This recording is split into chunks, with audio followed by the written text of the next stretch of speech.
one of the reasons why people don't become successful, and remember, success is relative, but the most important thing is we don't have proper mentorships in place. There are opportunities that will come to you, but there's also an opportunity that you need to create for yourself. It's all about how do you use what you have to capitalize and grow yourself. That's all we are saying. The definition of empowerment to me is it's not just giving. I'm giving for a purpose. To say, if I give you this, tomorrow you must be able to stand up on your own feet and do your own stuff.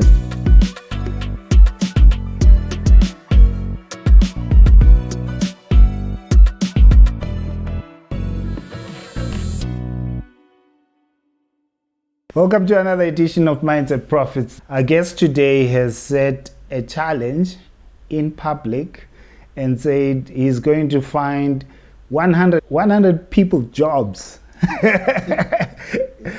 I like declarations like that because you set yourself up for public success or very public failure. Yeah. But he wouldn't be saying things like that when he doesn't know that he can. One thing that's actually a big deal in South Africa is unemployment has gone over 40%. Youth unemployment is a pandemic. And when someone comes out in public and says, in that context, I'm going to help you get a job, it gets me curious. So I want to introduce you to Papi. Papi, how are you? Hey, my brother, I'm good. How are you doing? Welcome to the podcast, man. Oh, I appreciate it, man. I appreciate it. We appreciate you coming with the bold challenges and all. Correct. Tell us, man, why this challenge? I think for me, my brother, more importantly, it stems from where I come from as well. Born and raised Soweto, my brother. I think there's one thing we have in common as Majitago guys. It's most probably trying to make it. The one thing I've seen growing up is that one of the reasons why people don't become successful, and remember, success is relative, but the most important thing is we don't have proper mentorships in place. So I was fortunate that I had that guidance, and my own personal mentor was my father. And him guiding me and giving me the proper guidance, it sort of gave me an opportunity to elevate myself.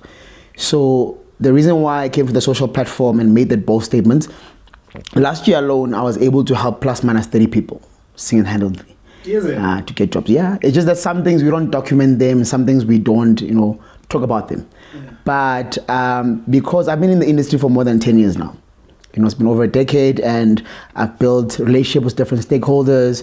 I've got networks. We don't sell jobs, so let's make it clear. So a person who will be assisted needs to meet the requirements. They need to have credibility. So I'm in the financial space, I'm in the insurance space, so I'm able to use that network to be able to assist you. That's why you'll see in some of my socials, whenever I do assist someone, I will say, you meet 1, 2, and 3 criteria. Therefore, I can be able to assist you. A lot of people, in fact, that even do contact me, you find that they do meet the requirements. However, they might have challenges like their CVs. They look horrible. And I'm going to say it as it is. They look horrible. Guys, it's 2025. You still find people putting CVs double my hobbies. It's irrelevant. Company use AI now. Wait, what has changed now? What should they be taking out? Look, let's help someone who has that CV. And I think sometimes it's all about investing in the right things and also understanding your strength and your weakness as an individual. I personally don't do my own CV. So let's be clear. As much as I'm more versed and I understand the context of what I'm doing, I don't do my own CV because I don't have the skill. Rather, I give it to the person who has the skill to revamp a CV. I pay like $200. They revamp my CV, they do my LinkedIn profile, and that's okay. When it comes back, it's ATS approved. All I need to do is just to apply with my resume. So there's a difference. So if I try and do it myself, probably I'll also write stuff like, hey, I gym, I do this. No, it's irrelevant. So I think let's be realistic. All right, let's introduce you to the audience. 100%. Who is Papi? My first name is John Tabiso. So dates. Those are my real names. Papi is a nickname that I was given by my parents, and it's sort of I grew with it. So it's always been that name, but it's not my real name. So my real name is Tabiso. Papi is from Soweto, born and raised. I finished my high school in Forest High. I was fortunate I went to varsity. I studied nature conservation, and then I majored in zoology. I finished that. I had an opportunity. I lived abroad. I worked for a big corporate called Disney World. I started out in Disneyland, and then I moved to Disney World in Florida. And then after then I came back. It didn't work out for me. I went to Dubai. I stayed there for plus minus 2 years. I came back. I went a bit on a cruise. What was sending you to all those places? How are you financing all of this? So the companies pay for it. Companies pay for this. But again, remember earlier on, I made a submission. We spoke about the word mentorship. But in a literal sense, you need to be exposed to certain things. You need to know certain things. Yesterday I was invited at a foundation. Excuse me, it's called Koza Foundation. And one of the things that I said to the audience in Soweto, I said, guys, some of us, we need the exposure. We need someone who's going to guide you. It's like a navigator in your car, my brother. When you're driving your vehicle, navigator tells you 10 left at a roundabout, take the third intersection. Yeah. You are driving your own life. You're driving your own portfolio, but someone needs to guide you. And unfortunately, an average black child doesn't have that. You find your way. For me, I was exposed, my brother. Even when I got to varsity, I was able to see people, but more important, I was also street smart. So I understand. You see, right now, you guys are camera people. You tech savvy. That's not my strength, and I'll acknowledge it. But if you put me in an audience in front of 1,000 people and you ask me to talk, that's you. That's me. I'll stand up and I talk. Does it make sense? Or I'll speak rather. So it's all about understanding what's your strength, what your weakness is. So for me to be versed and to be able to travel, I was exposed to these things. But more importantly, I knew that I need to be able to position myself in situations where it'll be able to uplift me and elevate me. And that's how, I channel myself. I like that. But what's the message for a young person now? How do they apply this into how they live their lives now? There's a saying, my brother, if you're from the township, and some of us, we still live by that saying, Pumegas, motuli chance. Yeah, it is what it is. Yeah, they'll say, Pumegas, your time, when you get a chance. We're not saying, it's bad. Maybe to some degree it is. But we're saying there are no opportunities. And when we say opportunities, it's also relative. You meet people, my brother, in different places, in different area codes, where they were able to position you in a better place. In fact, again, I'm going to say this in a public platform. I'm yet to challenge myself, and I told my wife this. I'm yet to challenge myself because I spend most of my time in Alex. One of the things that I'm planning to do this year, God willing, is I wanted to move to Alex and stay there for about a week or 2 days, depending the duration. And get one of the guy from Alex and put him in a different place where I stay, for example. Let's see if this guy will be able to use his opportunities. Because where I stay, my brother, there are doctors, there are lawyers within the state. Yeah. There are scientists, there's whole different people, there are celebrities, there are a whole lot of people that you see. But the question is, if you know yourself as I'm just an average guy from Ekas, how do you position yourself? Because there are two things that we need to consider. There are opportunities that will come to you, but there's also an opportunity that you need to create for yourself.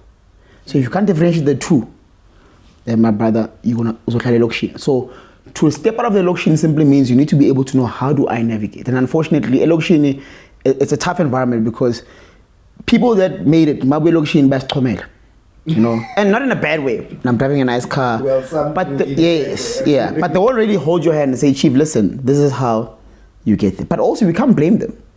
When if you are sitting there knowing that you need to elevate yourself, then ask and say, my brother, how do I get there?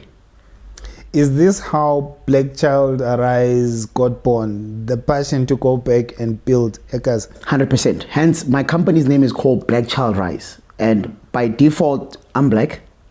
And it's about elevating the black child. It's all about empowering the black child.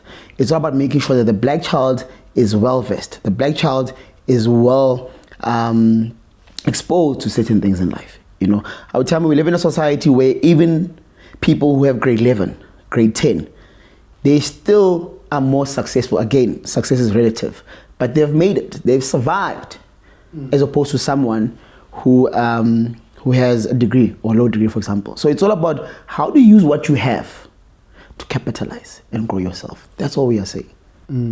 I like that message, Papi. What kind of work are you doing with the youth then, Ekas, when you go back to do these initiatives?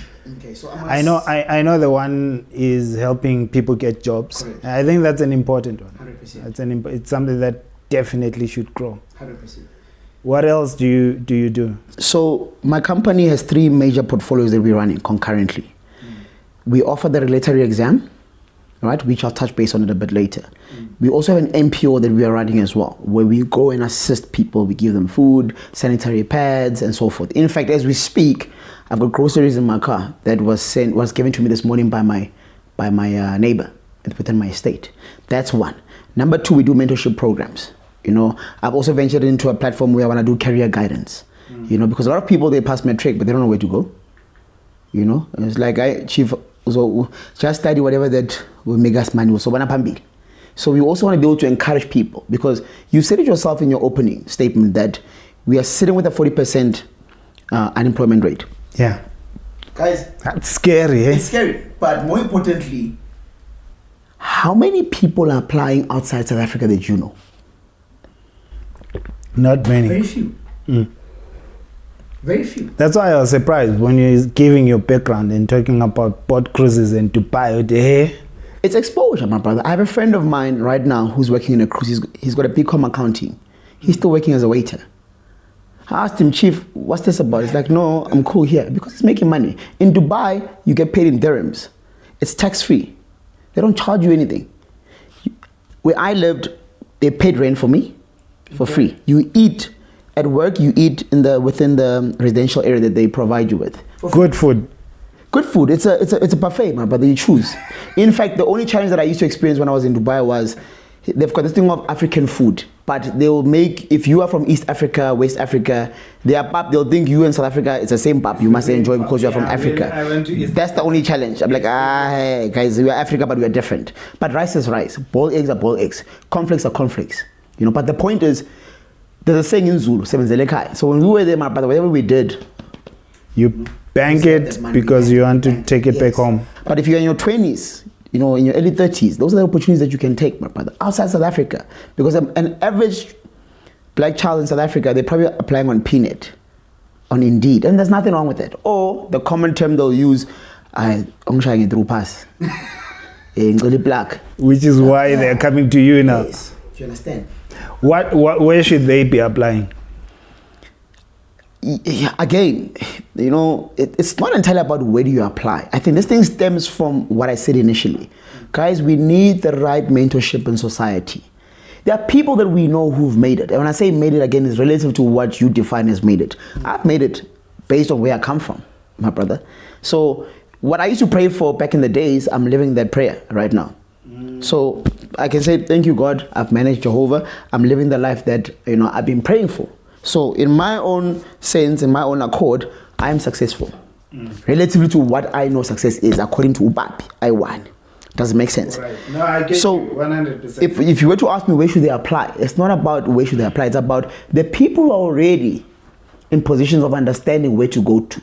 They should be holding those kids, holding them and say, guys, let me direct you. And it's exactly what I'm doing on my platform right now. I'm directing those who are following and giving them the right provision, the right guidance. Because some of us, we never had it, but indirectly we had it as well. And that's where the term mentorship keeps on coming into place. It's something I work closely with in mentorship, so I'm passionate about it. I'm curious of one thing though, is what would you say is the reason why your platform grew? Because you've got quite the following now. I started TikTok, when was COVID? 2021, 2022, no, 2020. My TikTok was always about my wife and I. And I think most of my followers were following that part of my life. Yes, just me talking about my wife, family dynamics, because I'm big on family value as well. I've seen but there was a bit of I don't want to use the word confusion loosely, but there was a bit of a mishap where I end up using the same platform and obviously putting my passion into it. But I only use it because of the following was already there and people already know me. Now it's only now I'm gonna start opening a new account, so business will be separate from like a personal life. But one thing that I realized, we spoke about credibility and being street smart.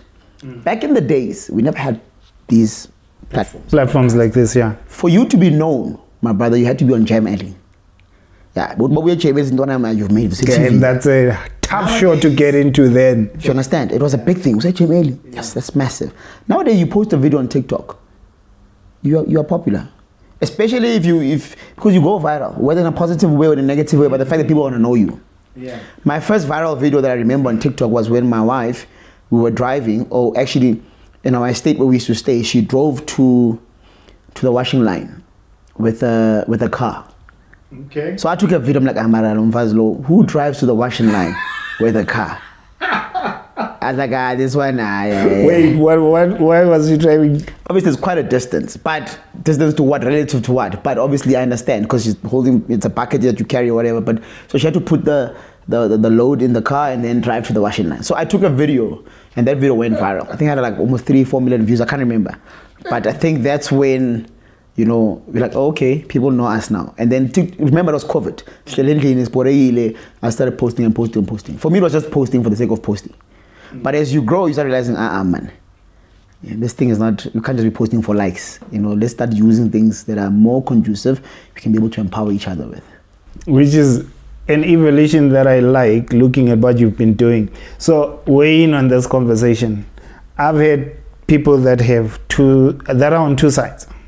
It's split and it's tough.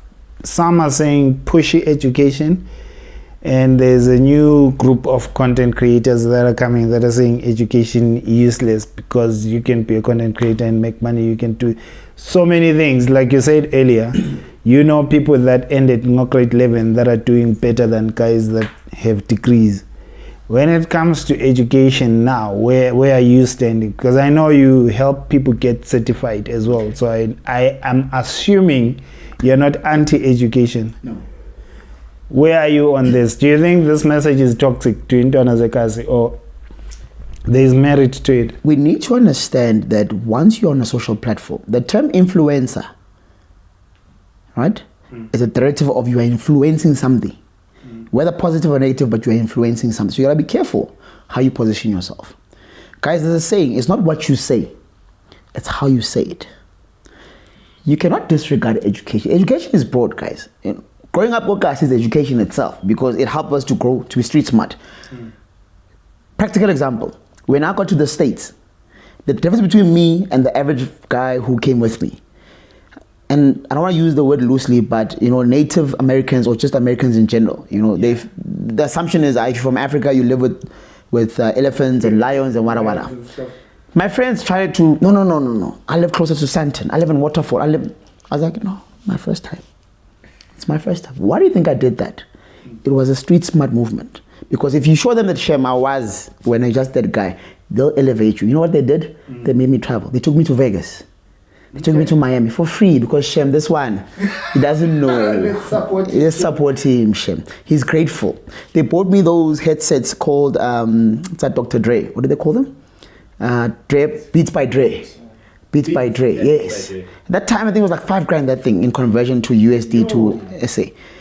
One of the kids, because they brought us together, no, I don't want these ones, mommy, I want the other ones. You know, me I was like, hey, hey, nice. Yeah, and I acted as if I'm not used to these things because why? You're tapping into people's emotions. You gave them what they want. So to answer your question in regards to the education, right? Education is broad, my brother. We keep on referring to the word street smart. There's a man that I met yesterday and I'll ask him to come to one of my classes and motivate my guys. He was sharing his story that he raised his kids at Examagwenya, fed cooks. You know, he did all those odd jobs. And back in the days, you know, our parents had that stamina. You know what, let me just get the job done. You need to identify your skill as an individual. Education is theoretical. It's like this book here, Think and Grow Rich. It's a message, it's theoretical. You have to comprehend that information and read it. What you do with it is a different story. I saw a video yesterday of one of the ladies on TikTok. She was saying that she's a, not popular, but she's a DJ. She studied something that has to do with, I can't remember, BA in something, but she's a DJ. Okay. When they asked her about why, she's like, no, part of being a DJ, or part of going to varsity rather, is only about getting education, meaning you upskilling yourself. One of the things we learned in varsity was how to position ourselves, to be confident, comprehension itself, you know, language, all these things, they are fundamentals. I'm able to sit next to anyone, my brother, and be able to be confident and be able to be myself. And you can articulate yourself. You can articulate yourself. That's part of education. Getting a license certificate is one part of it. So people that end up having degrees and they're sitting at home, they don't have jobs. It shows that the education that you went to, you didn't really understand it that much because you yourself now are struggling now to move. If you are doing your first year, like I was doing, for a specific course, my friends were not my first years. They were the guys who were doing postgrad. Okay. Why do you think I did that? Because I need to know, hey, Chief, after this, hey, where am I going? The lectures, in a way, I had to make sure that I am their favorite indirectly, because why? They'll open the doors for you. How do you think I knew about the university, the American, me being able to go to America? I was informed. Because why? I had because you keep playing and positioning yourself with people who know. If you become an introvert and say, I'm going there to study, you don't talk to people, when you're just there, then you're going to come back home and sit with your degree. You're going to find someone like me who's like, I'm like, okay. But more importantly, you must also acknowledge your strength and your weaknesses as an individual. You must know what you're good at, my brother. It's all about value in this life. Money is relative. So education is about getting money. Let's be honest with the cycle of life. You go to school, you graduate, you get yourself a job, you get yourself a wife, you marry, you have kids, we die. That is the cycle of life. Let's be honest. Yeah. So for you to get a degree, it's not necessarily about the degree, it's about this degree must position you in better places to get revenue. So you made an investment. Provision, yeah. You made an investment to your studies. But if you don't know how to be, for example, right now, what is the most proactive tool to be able to be known for in the society? It's TikTok. It's the most trending platform right now. Even our parents are jumping on TikTok now. They're making skits, they're making videos. So now you're a BCom accountant there, you're unemployed, you've got a skill of doing maybe art or whatever, but you're not posting anything. Nobody knows you. How are you going to make money? So that's why we call, there's a saying about the streets, it's a school of life as well. You learn things as you grow, but it's how you position yourself that's important. Summarize this. What has been the reason for your success with TikTok? Because getting to 300,000 is not a joke. It's my wife, bro. You know what's the funny thing? Whenever I used to post myself and talk, I will not get any following. But as soon as I post about my wife, I get the following. And I think when it started, it was more of, in our culture, it was foreign for a man to love a woman and to express his love rather maybe in a public platform. I think it was a bit of, hey, this one. I've been with my wife since 2010, my brother, since varsity, back in the days. And I think the first video that I remember talking about it was the fact that my wife was there for me even when I was broke. She used to pay for my membership, for my gym membership. She used to pay for my Markham account. Nobody knew. Gym membership? Gym membership. I used to visit a sister in Sunnyside. I used to live in a half room in Sunnyside. I used to visit a sister. She lived in one bedroom. I'll sleep on the couch. At 5 o'clock, I'll go to gym. And the only reason I'll leave because I don't want to inconvenience her because she's going to work. She has to prepare herself and so forth. So my wife has always been there. She was an anchor. She'll support me. Hi, baby, I've got 200 rand, There's a place back in the days in Soweto we used to go and chill and have drinks. I'll go and put 150 of time. I'll get there. You see this glass of water. I have a glass of water and maybe have 2 Savannas and maybe buy 4 for my wife. Baby, I'll take 1 Savannah. You have 3. I'll have 1 and water. I'll sip like this. The whole day. The whole night. And we're okay with it. As long as at least we left the house, we are out there. But we understood our situation and she was there. Yo. Does it make sense? 15 years later, she's still there. So just to answer your question in a nutshell, she's sort of the one who sort of positioned this whole thing of it is possible to have, because love sometimes is dim in South Africa, especially when people believe that it makes you feel, there's a saying, but it's a vulgar word, I don't want to use it. But they'll say will mess you up, So I think on my side it was more of at least we are able to grow that space. We are partners, we are friends, and that's sort of what carried the weight on TikTok. If I think according to me. Well, at least you're bringing an answer, the kind of answer I didn't expect. I thought you were going to talk some technical post this hour, midnight. No. People buy into you. That's why we call it value. Yeah. When you're authentic and you give people what you are looking for or what they're looking for. Like, look at the content. Some people can post real content. Like someone does a vlog, they're in a shack, Queen, and that thing is real because they can resonate with it. Does make sense. Yeah. But the majority of people also, they come on TikTok to also, flaunt their stuff. They're drinking expensive bottles, and there's nothing wrong with that. But they have their own audience. Everyone has their own audience. But also, we spoke about education. I'm more educated to understand how do I grow my following. I'm on 350,000 now followers. I can get to 100,000 followers in 3 days, and I know how to do it. I can just go I can go find one person there on TikTok and just say something bad about him. And I know. It's going to cross a buzz. I'm going to start fighting on TikTok. Like recently we had, I don't know if I can mention people's names, but we. If you look, one thing about me, if you're promoting someone, I don't mind. Not necessarily promoting, but in the context of what we're discussing about how following grows. We had Gogos Koteni and Maweni incident has been happening. We've been watching it. We haven't been commenting about it, but we've been watching it. Yeah. We had that guy Piwe, we had the other guy Dominic, and we're seeing these things, and that also creates your following, because now it's a buzz around it. The recent guy who made a comment about Tembisa, I don't know his name, he's also having, whether numbers are going up or down, but it's a ripple effect of what, and let's call it an algorithm. The most trending thing right now will create a buzz under if you want to get your numbers. Yes. And stuff. Yeah. Well, I like that you're saying it's not something you would do. No, it's not. That's not my niche. I've had people say bad things, but I'm like, okay, sharp. No problem. Yeah, no. I'm at a point in my life where I'm content, man. I'm happy. Do you remember the worst thing someone has said to you on my social platform? Yeah, no, I remember. Something that probably hurt you in jail. Yeah, there is. There's only one incident that I remember that happened, and that's when I started realizing that I must trade differently on this platform. I'm not afraid to challenge people on the platform, if I can put it that way. Yeah. But the thing is so there are ways that people can come to you. I once had an incident with a person 4 or 5 years ago, I can't remember what year it was, and the guy went as far as mentioning my late sister, and he went on my Facebook, he Googled me, he said stuff about me. So to understand that, it's now no longer affecting me, it's affecting my nieces, my nephews. So I was like, what, it is what it is, it's fine. So even when I see someone is coming at me and I want to respond, but I'm like, what, there are ways of responding, guys. And remember we spoke about the word influencing. It's not what you say, it's how you say it. I want to touch on something, but I want to be careful about it, how I'm going to say this, and I hope I don't get backlashed.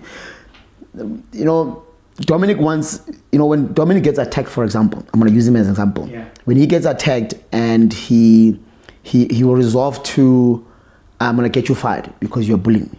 Guys, bullying is wrong. Let's not disregard that. It's wrong, and there's going to be ripple effects. But the question is, how far are you willing to go to prove a point? Now remember, you are an influencer. I get it. If someone is gadla, as you guys will call it, is there another way you can tell this person, hey? So let me give a practical example. I once got a speed fine. In fact, I got arrested. I got arrested. I was driving 120 on a 60 zone, right? The guy stopped me, even educated me, the chief. Between 60 and 100, I was going to give you a fine as per the law. The regulation says it's a fine. Anything exceeding 120, it's what? Jail. It's a jail time. So if I'm a first-time person saying to you on TikTok, hey, when you are this, you are that, your first response is to, okay, I'm going to show you. I'll get you fired. That too is a bit extreme. It's a matter of, okay, let's try and educate. Chief, listen. There's what you call a blueprint. You doing 120 can get you 120. So be careful how you trained on this platform. Please delete your video, your comment rather. Don't do this again, because this can land you into hot water. You are influencing someone in a positive way, and you're still portraying the message that you want. But at the same breath, you are also trying to make sure that it's civil in a way. But if you want to go with it's like road rage, bro. If someone says, hey, then you're like, oh, pull out my gun. Come on, dog. Just wait. Sometimes you get angry, like, hey, then you drive away. It's fine. Let it go. But if you want to get out of the car, you want to show yourself, then things can happen. I want to get back to helping people get jobs and stuff, but there's something you touched on that I just can't avoid not asking you. Okay. Your message to maybe young people as they're growing up and dating, because what you say your wife did, not many people are experiencing as their reality. Yeah. A lady willing to date you while you're broke. That's why. So, guys, there's no formula in this thing. I don't think I was lucky. I think everything that I did growing up was intentional. When I dated with an intention to date. Yeah. I grew up in a household where both my parents are still married to date. And I kept on using the word mentorship, because I see my parents as that form of mentorship that I've been seeing. How my dad loves my mom and how they've been together and wada. That's something that I've been observing growing up as a child. When I approached my wife now, I remember we were dating. Now, by definition, dating means getting to know each other. That's it. In fact, we can date for 2 months, 3 months. I don't need to even buy you a weave or give you allowance. We are dating, my sister. We're just getting to know each other. It's not that deep. From dating, you move to courtship.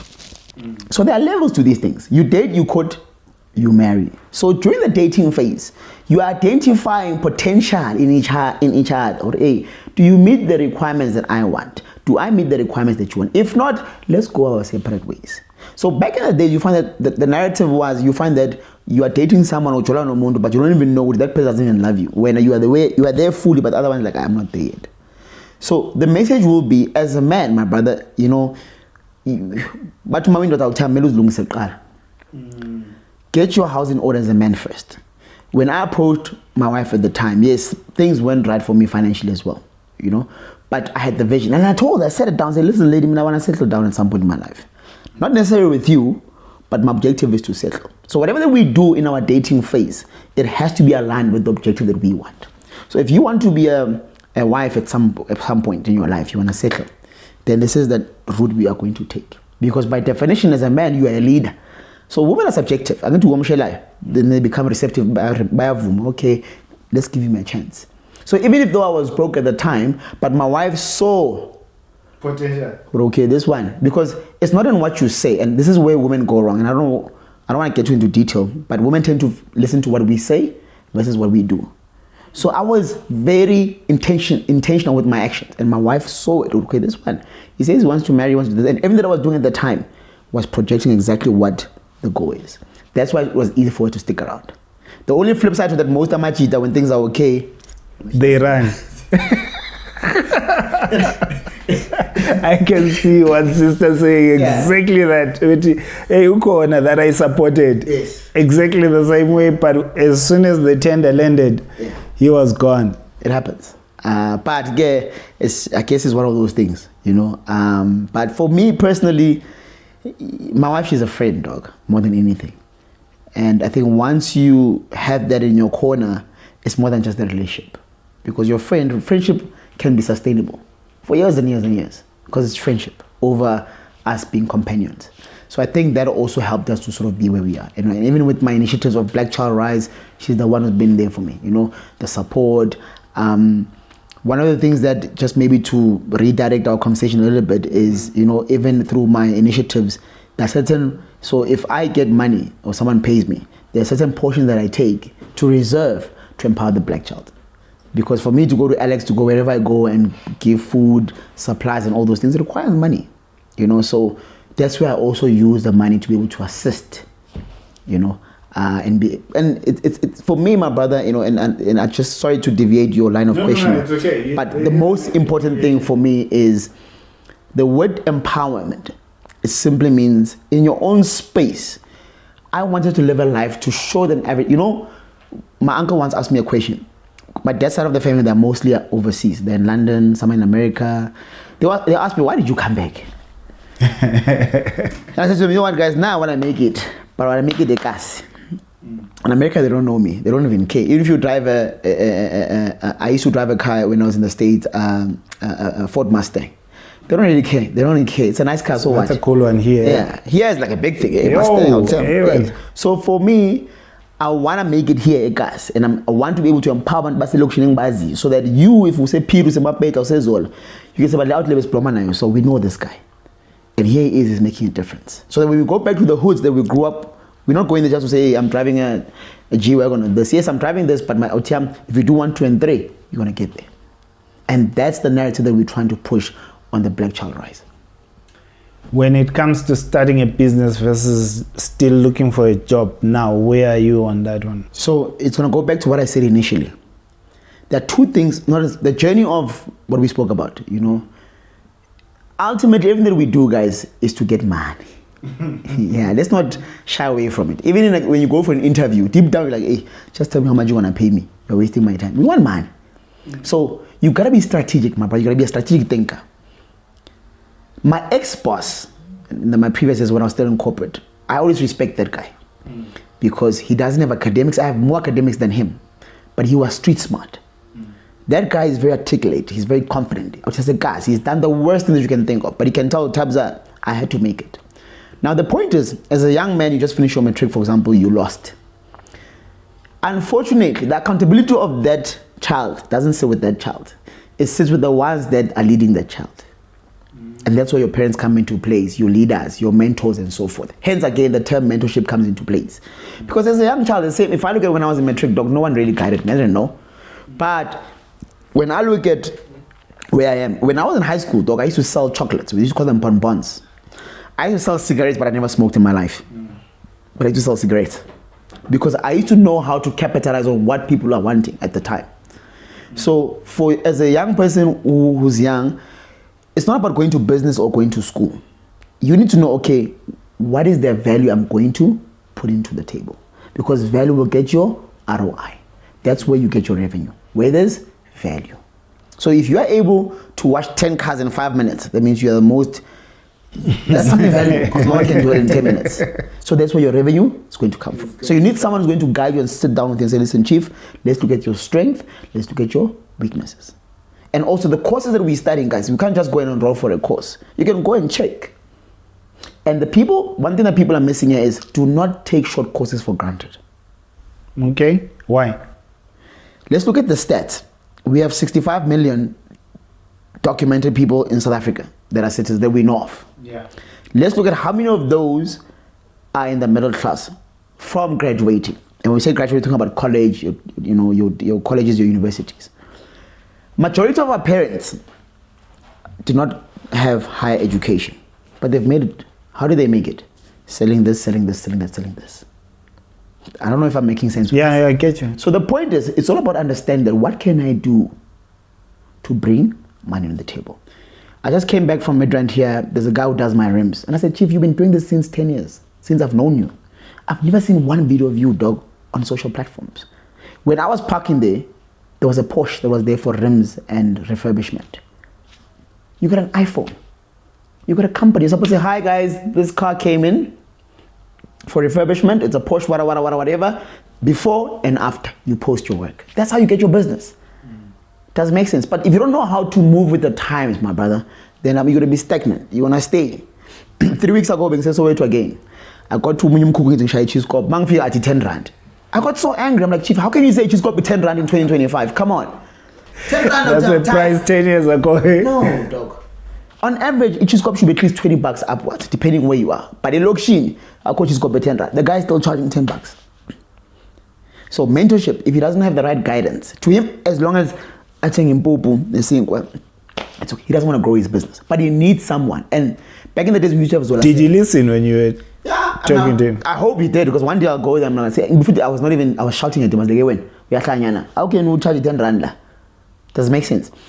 We need people like Zola 7. I don't know if I can mention person's name. And back in the days, we had guys like Abo Zola, unfortunately, guy. My brother, we don't have those anymore. And I want to say something on the public platform, and I'm going to tell you why society is so undivided. We have so much things on societies that mean nothing, they have no value. Look at the channel Moja Love. And again, I don't want to say things that are going to make me, put me in a bad taste. But there's a lot of shows on Moja Love, my brother, that are irrelevant. And when I say irrelevant, to the context of empowering someone. Shows like Abu Chola 99, this and that. I've never seen a show on TV where it says, let's go help people, like what Zola used to do, for example. Yeah. We don't have that anymore. It paid along Zola 7, back in the days when we were growing up. But right now, you go to Moja Laptop, you can watch Tatako. You can watch Uyachola 99. You can watch Mama Sar, all these things, dog, are just irrelevant. Like, okay, then what? So why can't you put a slot that says, okay, guys, we've got unemployment. When Zola 7, we had him at the time. If Zola shows up at a company, hi, there's a post. How? So why can't we bring back those shows, bro, to help an average child? Well, at least you're doing something about it with the whole let me help 100 people get jobs. 100%. And you'll document this whole journey on social media. Yes, hopefully, provided that the guys that I'm assisting are able, because the plan was whoever that I'm going to assist, so I've created a spreadsheet, a master report, where I'm tracking everything that I'm doing this year. 100 people equates to about 10 people a month, bro. It's not a lot. But remember, getting people a job, it's a journey. You can get someone an interview, but if they fumble, so that number of mine will always drop because of you fumbled your own. That's why, when it comes to operational ability. We can be able to assist you. Okay, guys, this is how you must prepare yourself. We interview. Guys, it's a competitive market. It doesn't mean Papi is going to say, here's Umsebenzi because they know Papi. No. It means I can prepare you. You've got your CV, you've got your document. Most of the CVs that I get, my brother, I send them to the lady who does my CV revamps because they are horrible. And I tell my guys straight, you know, I can land a job with this. Even if I'm sending it, it won't get you anyway. So we'll revamp the CV, we'll send it to the stakeholders that they require your skill. Is that becoming a service you offer, or it's just what you do for the people you want to help? And my company is a service that I offer. So remember earlier on we spoke about the portfolios that I run. It's the regulatory exam, which I offer as a course. Then we also have Tell me about the course and who needs to access it. Okay, so the course is called RE5. It's a regulatory exam. So we offer RE5 and RE1, right? RE1 is for representative. So if you want to work in financial services, right? You want to work in an insurance company, you want to work in banks, you are required to have this license. More importantly, you are required as competent. Because why? You understand the law. So all these insurance companies, they are governed by what we call the FASE Act. So it's a Financial Advisory Intermediary Services Act. It's the act that governs your big corporates. An average black child who probably didn't go to varsity or went to varsity, you know, most of us started in the call center. That will be your startup career if you want to embark on financial services. You'll start on a call center. Without RE, you'll benchmark maybe 3.5 entry level. As soon as you get your RE, that 3.5 now jumps to 7,000 rand. Because why? You know the law. Remember, the objective of the law is to regulate the industry, protect the client. So the FSPs, which are the companies, they will know that this one, he won't mess up the company because why? He is regulated. That's why it's easy to get someone a job who has RE5 as opposed to someone who doesn't have RE5. Even some jobs that don't even require the regulatory exam, but they work as credibility. You can work in a cruise as a waiter, but when you apply, this one has a regulatory exam, he's compliant, he knows the law, he won't mislead. Because one of the fit and proper requirements is honesty, integrity, competence. So you're an honest person, you have integrity. Who will want to hire you? It's a competitive market. That's how it benefits you. Okay, that benefit is clear. What else do you offer? So we offer job placements. Like a recruitment company or in a different... In the recruitment company, within the company itself. Yeah. So we raised it also as a job placement. So when you come in, after you finish your course, then we're able to assist you then with placement. Remember I've said to you earlier on, I've got more than a decade experience in the insurance game. So I'm able to use network. So right now we've partnered with a couple of stakeholders. We've got Liberty, we've got Upbob, we've got Old Mutual, we've got Metropolitan. I've got contacts there where they'll tell me, Papi, this is what we are looking for. That's how it was easy for me to say confidently I can get to 100. Because why? I know that this particular company, every month they've got a target of hiring a certain number of people. But obviously I go with their criteria. If they tell me I'm looking for face credits, RE5, 1 year experience minimum and this and that, when I come to you, Chief, so even on my comment section, for those who will be listening to this, I specifically respond to the one that I know that this one meets the bare minimum requirement. Does make sense? If someone just says to me, I've got civil engineering, I'm not in that field, unfortunately, I can't assist, unless you want to transition to the corporate space, maybe, yes. But my strength is in the financial space. So I'll always prioritize those who have the regulatory exam. So in a nutshell, if you have RE5, you've met the requirements, I can assist you, even though you didn't go through our training. But if you don't have it, then you can contact me, I can assist you to obtain it. Yes, so I'll teach you, we run the course for a month. When you're done, you go to the exam board. You'll pay a fee at the exam board. Once you pass it, then you bring us your certificate. We assist you that we can see where we can place you. And then under the NPO, besides the donations, is there something else that you do? We do mentorship programs. So I go to schools personally. I was in one of the schools in Soweto yesterday. Again, 2 schools actually, where like now it's matric. They need guidance. If you saw on the internet recently, and this also struck me, there were over 15 schools in Soweto that had 0% pass rate. Yeah? You guys saw this? No. Yeah, there are a lot of schools that got 0% pass rate. I don't want to mention the school names, but there are schools that got 0% pass rate.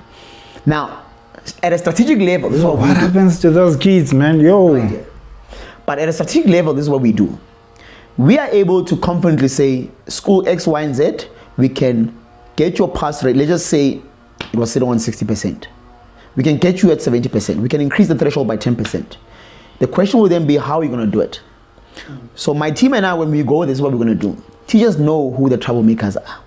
They know who's dropping their average. All they need to do is they must send us a report. We have 200 learners in matric. Of the 250 are the problem ones. Like I was one of the problem kids back in the days. Yeah, but academically I wasn't. Okay. You know, academically I was a top student in mathematics. No one could touch me in that school. They know. Yeah, they used to call me maths. I don't know, even my matric jacket was written something else at the time. So when you say troublemaker, it's not I was naughty. academic. I was naughty. I was naughty in the sense of I was disruptive.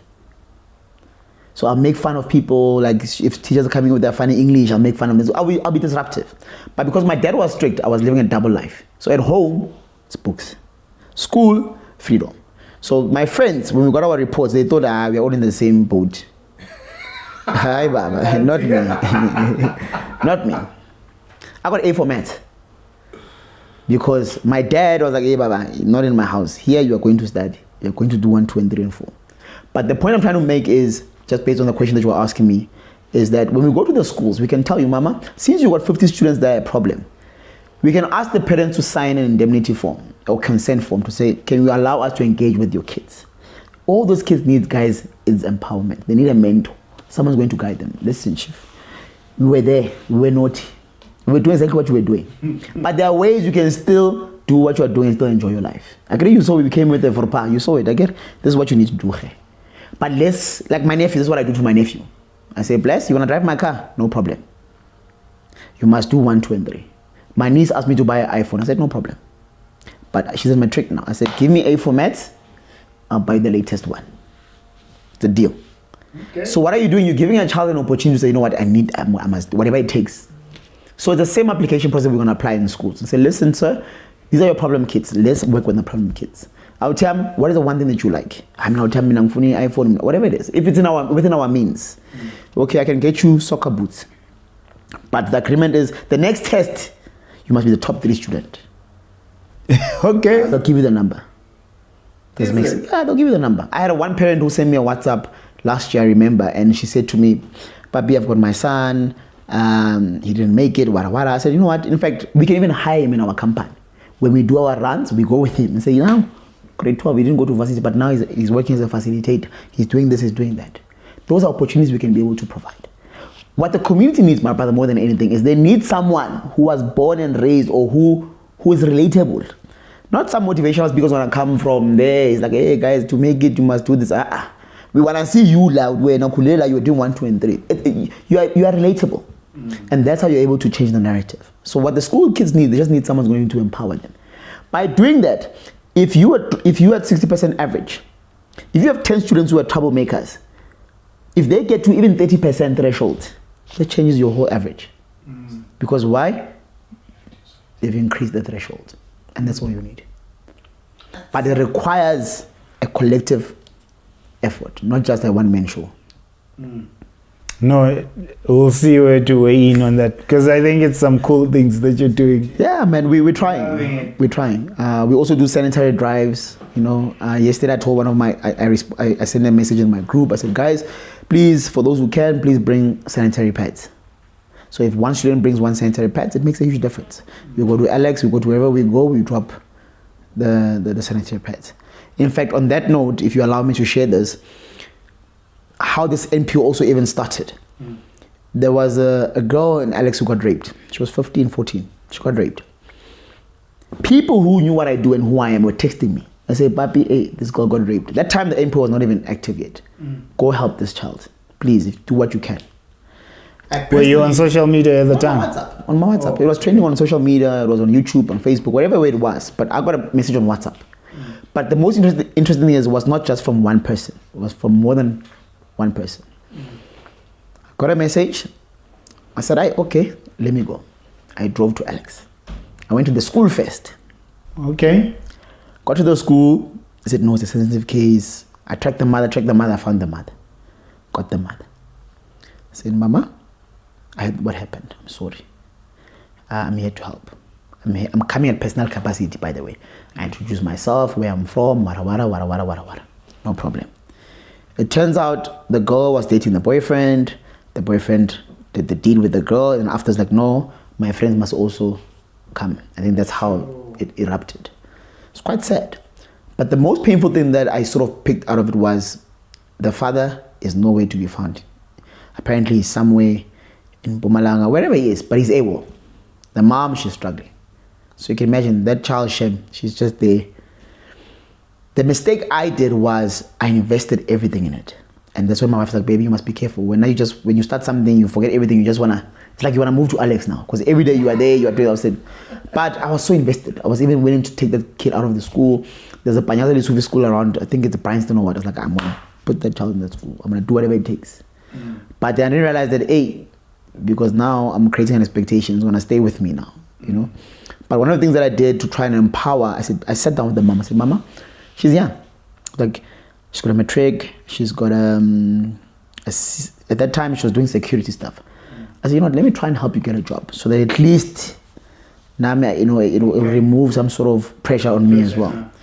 You know, but unfortunate thing is, you know, the mom at the time, she didn't have the CIRA license and all the stuff that was required. But I was disappointed because I said, but you could have told me a long time ago, you know. And she's not that old, so I expected her to at least be able to comprehend certain things.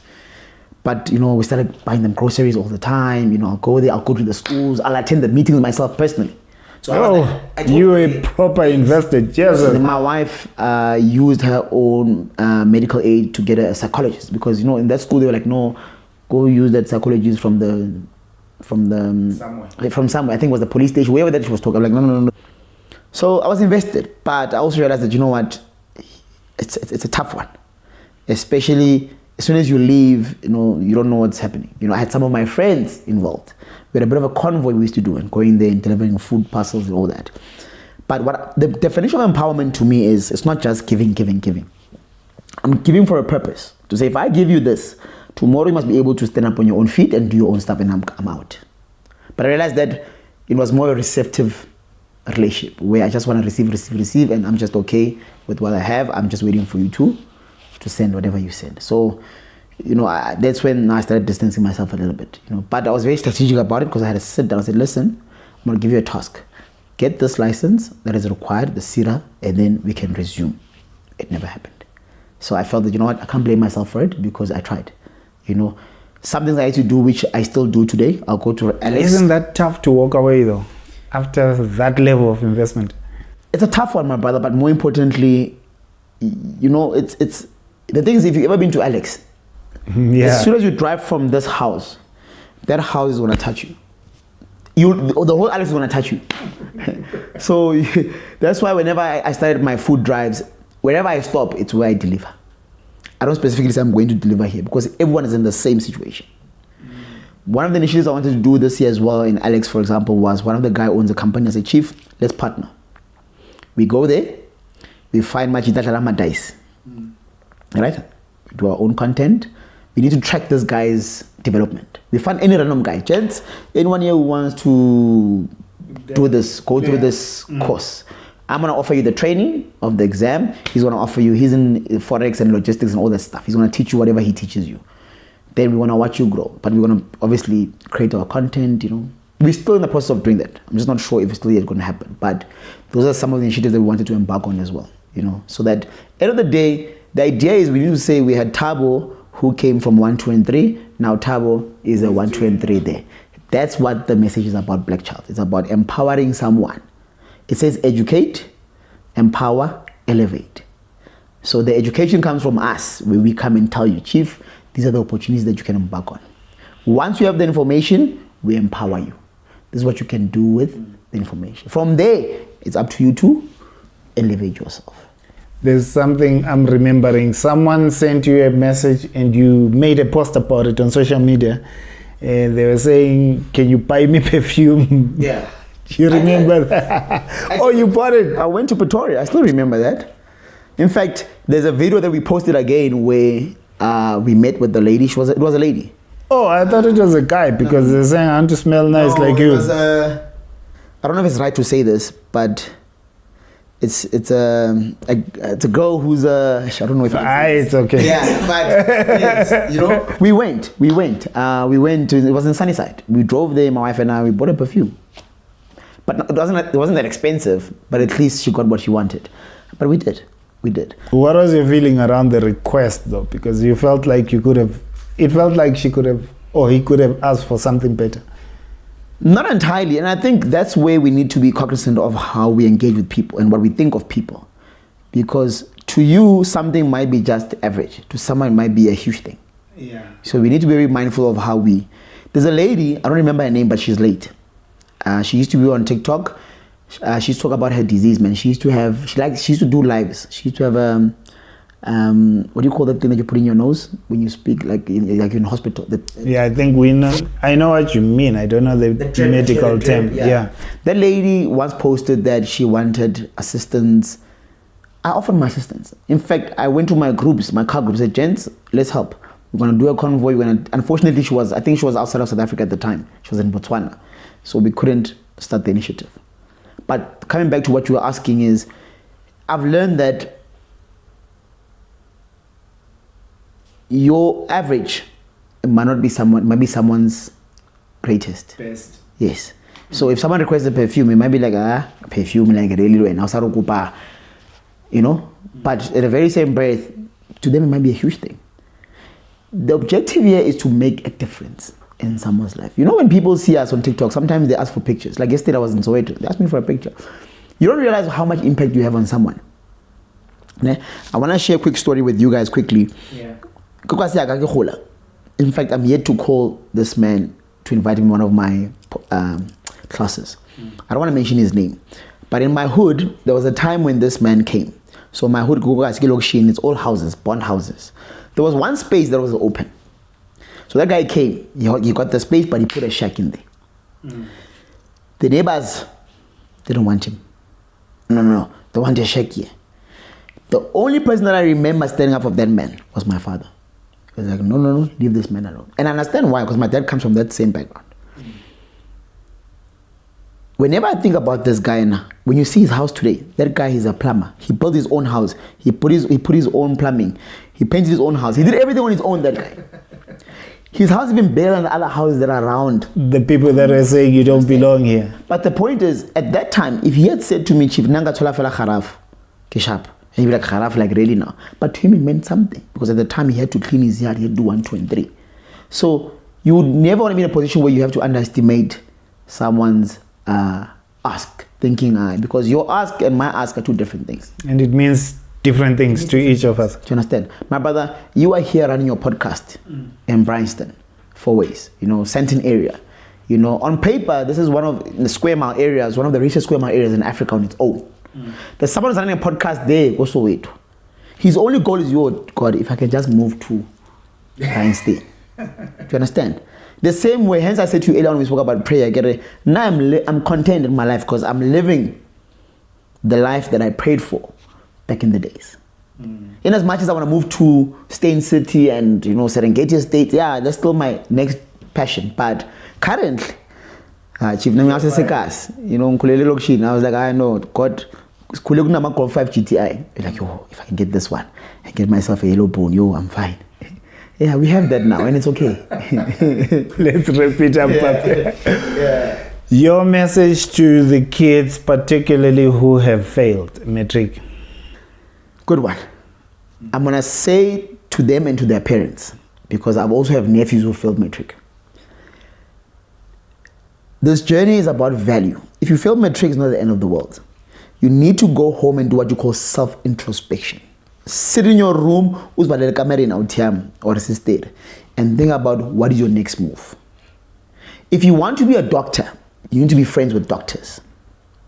If you want to be a lawyer, you need to be friends with lawyers. You see, we were here in your podcast, but we know other guys that have been in the game, they got bigger podcasts. But the fact is, for us to get there, we must go through. That's our way. Yeah, they will see us whenever they see us, it's fine. And they will call us whenever they call. Even if it's 10 years, it's okay. We'll wait. But the point is, if you're in matric and you want to be a taxi owner, you need to know a person who owns taxis. But the person who owns taxis must give you an opportunity to learn. But you need to create an opportunity for it. So you must go to him and say, hey, Papa, how do I do 1, 2, and 3? Please show me. A practical example, perfect one. Last year I was invited to a men's conference. There were CEOs, doctors, everyone, psychologist. I was in the panel. You know what they called me? Yeah. The influencer. Yo. Yeah, it hit me a bit. Like, I'm just an influencer. I'm still with CEOs. Last week I ran my class. I invited one of the CEOs and he came free of charge. Because why? I positioned myself to accommodate myself to engage with him and say, hey, Chief, please give me an opportunity. So if you are in matric, you want to be something, you need to find someone who's within that space that you want to become. If you want to be a soccer player, find a soccer player who's there and let him guide you to it. And whatever instructions or whatever direction he gives you, you try and follow up it. It's called mentorship. You need a mentor, my brother. Without a mentor, you'll never make it in this world. I think, at least I can say the least for myself. Without a mentor, it's a shortcut. Pretty much. If you have someone to guide you, because our parents are there just to say, no, try this one, but our parents don't really know. When I was studying, my dad used to tell people, no, he's going to be a doctor, because I was studying veterinary science, it's called zoology or nature conservation. My dad's like, no, he's going to be a doctor, what do you portfolio? Because he didn't understand the context of what I'm really doing.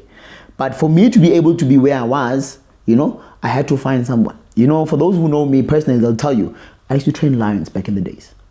Yeah? Yeah, I used to be a lion behaviorist.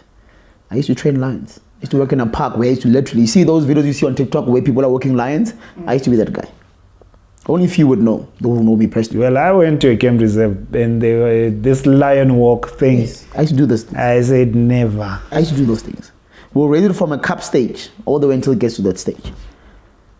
But, the only person who remembers is also my wife because she's been through the journey with me. But the point is, if you want to elevate yourself in matric, one, you must know what you want. Then parents must also not be, I don't want to use the word forceful loosely, but they shouldn't be, and that's so. Because the parents are hurting. They're feeling like after all the investment, you just fail. Guys, you can still invest in a short course and you can still make it. Here we are. We've got our degrees, we've got our qualifications, but we've stopped what we have and we started doing something that doesn't even require a degree. But we are living, dog, we are surviving. And we're not saying don't go to varsity. It's not for everyone. Let's be clear with that. Even those who go to varsity, not all of them come back and become successful. They come back, they still work for us. That's why there's no formula in this thing. The formula is you need to know your strength and your weakness. Then you capitalize on your strength. I'm in the process of becoming a DJ, but not like I want to be like a R&B DJ. Those couple sessions, I want to be that guy. And I'm here to learn, But it's not. It's a passion of just being. It's as a form of a hobby. When I go out and do something outdoor, it's part of learning. But for me to learn being a DJ, I must have a friend who's a DJ and say, hey, Chief, show me the ropes, and that's how you elevate yourself. And that is street smart. That's been street smart, I'll take. Is that a character trait that you grew up with, or you picked it up along the way? Because it sounds to me like you've always been this person. And someone might be listening and saying, I want to do what you do, but I just don't have that character in me. Let me share something with you that might surprise you. I only got drunk once in my life. Okay. That was 2006. No? 2005. I was in grade 10. That's the only time I ever got drunk in my life. Anyone who knows me on a personal level, they will tell you, we've never seen this man drunk. One of the reasons was I used to have a friend, and I want to mention his name because he probably will watch this. His name is Chili. That guy used to be street smart as well. He still is even today. He'll make us pay $300 to go to a trip. And he'll find us the most popular taxi at the time that had the loudest music, right? So because now when I got drunk, my family were very upset with me because I was a guy from church. Like, you can't do this, you can't do that. Then I was strategic. Okay, if I'm going to pay 300 rand, where's my money going? Okay, guys, now I don't drink. Buy me 6 Red Bulls. So if you pay $300 to go to Fountains in Pretoria and then buying a 6-pack of Red Bull, you must know that, Chief, almost half of your money, you drank it most. Yeah, because the Red Bull is expensive. Yeah, so it was a strategic level. And I don't know if that was being street smart, but I guess that's where it's sort of... In a way, I suppose it is. Yes. So I've learned how to position myself. In high school, I used to sell cigarettes, but I never smoked in my life, Chief. Never in my life. But I used to sell cigarettes. But I knew my target market. I knew my clients. I knew my consumers. I'll give them. Now I'm here to make mine. So, to be honest with you, my whole life, I've been broke, yes, but I've never been like I'm broke, because I've always had some bit of cash flow coming in because of being street smart. So part of being street smart simply stems from you must know where you are and where you go and who you are surrounded by. Does it make sense? I'm not sure if that makes sense. No, it does. It does, and I get you. Oh, thank you. I appreciate it, my brother. This has been a masterclass on street smart Kasi mindset. Yeah. And if I can just say this quickly, and maybe I should have said it earlier on, guys. For those of you who want to find what we do, our company is Black Child Rise. So it's www.blackchildrise.co.za. You can find all the information on the website and what we offer. Okay, for those who want to, embark on the regulatory exam, the RE5, my number is on my bio on my TikTok page. My handle is Papi_Lu for those who want to. We'll put the link. 100%. Then they can go to it. And yeah, pretty much that's what we do. But yes, let's watch this journey of finding the 100 people and getting them employed. And let's see what happens end of 2025. All the best with that, man. I appreciate it. It's a pleasure, gents. Thank you. Thank you for being with us till this time. I know if you are still here, you are enjoying this. Check out the link in the description. But from us and the team, we're going to do a lot of this. This year, we are all in on empowerment. So check it out. See you on the next episode.